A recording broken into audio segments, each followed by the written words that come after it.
ಬಾರಿಯ 14ನೇ ವರ್ಷದ ಆಳ್ವಾಸ್ ನುಡಿಸಿರಿ ಕಾರ್ಯಕ್ರಮ ವೈವಿಧ್ಯಮಯವಾಗಿ ನಡೆಯಲಿದೆ. ಡಿಸೆಂಬರ್ 1, 2, 3ರ ತನಕ ನಾಡು ನುಡಿಯ ಕಂಪನ್ನ ಸಾರುವ ಸಾಂಸ್ಕೃತಿಕ ಸಿಂಚನವು ಇಲ್ಲಿ ಪಸರಿಸಲಿದ್ದು, ಎಲ್ಲ ಕಾರ್ಯಕ್ರಮಕ್ಕೂ ಸರ್ವರಿಗೂ ಆಳ್ವಾ ಶಿಕ್ಷಣ ಸಂಸ್ಥೆಯ ಸ್ಥಾಪಕ ಅಧ್ಯಕ್ಷ ಡಾಕ್ಟರ್ ಎಂ ಮೋಹನ ಆಳ್ವಾ ಆತ್ಮೀಯ ಕರೆಯೋಲಿಯನ್ನ ನೀಡಿದ್ದಾರೆ. ಅವರು ಇಂದು ನಡೆದ ವಿದ್ಯಾರ್ಥಿ ಸಿರಿಯ ಕಾರ್ಯಕ್ರಮದ ಬಳಿಕ ವಿಪೋ ನ್ಯೂಸ್ನೊಂದಿಗೆ ಮಾತನಾಡುತ್ತಾ ಈ ವಿಚಾರವನ್ನ ತಿಳಿಸಿದರು. 14ನೇ ಆಳ್ವಾಸ್ ನುಡಿಸಿರಿ ನಾಳೆ ಡಿಸೆಂಬರ್ 1, 2, 3ರಂದು ಮೂಡುಬಿದಿರೆ ವಿದ್ಯಾಗಿರಿಯಲ್ಲಿ ನಡೆಯಲಿಕ್ಕಿದೆ.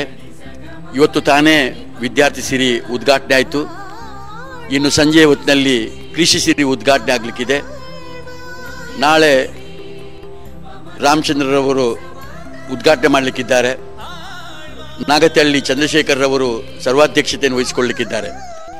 ಈಗಾಗಲೇ ನಮ್ಮ ರಾಜ್ಯದ 35,000ಕ್ಕೂ ಮಿಕ್ಕಿದಂಥ ಸಾಹಿತ್ಯಾಸಕ್ತರು, ಸಮಾನ ಮನಸ್ಕರು ಈಗಾಗಲೇ ಹೆಸರನ್ನು ನೋಂದಾಣಿಸಿಕೊಂಡಿದ್ದಾರೆ. ಸುಮಾರು 10,000 ವಿದ್ಯಾರ್ಥಿಗಳು ಹೆಸರನ್ನು ನೋಂದಾಣಿಸಿಕೊಂಡಿದ್ದಾರೆ. ದೂರ ದೂರ ಊರುಗಳಿಂದ ಈಗಾಗಲೇ ಎಲ್ಲ ಜನಗಳು ಬರ್ತಾ ಇದ್ದಾರೆ. ಬೆಳಿಗ್ಗೆ 8:00ವರೆಗೆ ಸರಿಯಾಗಿ ಮೆರವಣಿಗೆ ಪ್ರಾರಂಭ ಆಗ್ತದೆ. 9 ಗಂಟೆಗೆ ಸರಿಯಾಗಿ ಧ್ವಜಾರೋಹಣ ಆಗ್ತದೆ.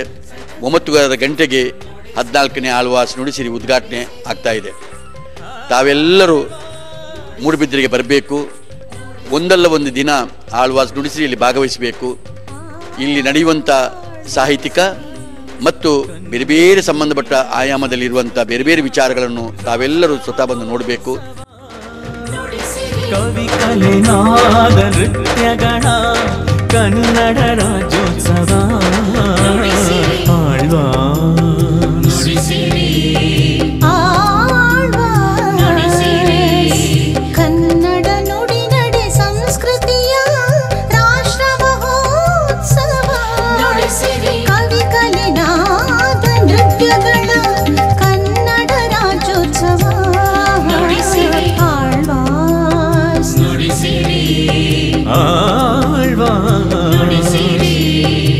ಕರಾವಳಿಯ ತಂಪಿನ ತಟದಲ್ಲಿ ಜೈನ ಕಾಶಿ ಮೂಡುಬಿದಿರೆಯಲಿ ಕವಿರತ್ನಾಕರ ಭವ್ಯ ವೇದಿಕೆಯು ವಿದ್ಯಾಗಿರಿಯ ಸೊಬಗಿನಲಿ ಆಳ್ವಾ